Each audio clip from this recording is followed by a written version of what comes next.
Believe it or not, Jesus Christ is the visible, tangible form of God, embodiment, putting himself into a body. He existed before the indefinite continued progress of existence we call time.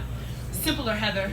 If my mind could travel 186,000 miles per second it takes light to move, I still couldn't beckon or reckon who he is. And he's not bound to time, space, or matter, but in the appointed time he took on this space to solve a very important matter, not knowing what will end or begin. And in the beginning was the Word, and the Word was the life, and the life was the light of men. And their light shined in darkness, and the darkness didn't get it.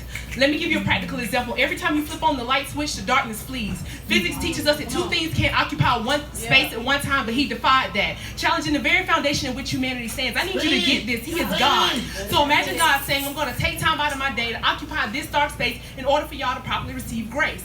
And me too. Every hurt, every cry, every tear you shed, he bared. We think that God's so far away. We think that God doesn't understand when he's the creator of humans. And it's funny. It's funny how the light was never that great to me. For me, the light was things not to be left on, the red and blue next door, the expensive bill that my grandmother complained about, not never knowing that he knocked down my very next door to pay my expensive bill without complaint to keep my life on. And before him, I used to love to be out past the street lights in the nightlife while everybody was asleep at night. I didn't feel like I needed the light. I could do what I wanted. But I'm so glad you chose me, identifying that you are holy. You burnt up my sins more than flames, and now my body is your frame to house your spirit. Your incarnation doesn't end. A new mind and a new heart within. You embody me to bring others into your body. What a sweet victory to taste and see that this so wretched flesh could be useful to thee.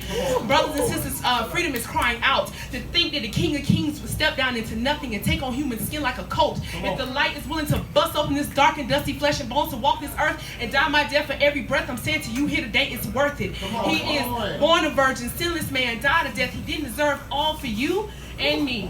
He is the visible, tangible form of God who put himself into a body, taking on human skin in order to redeem mankind.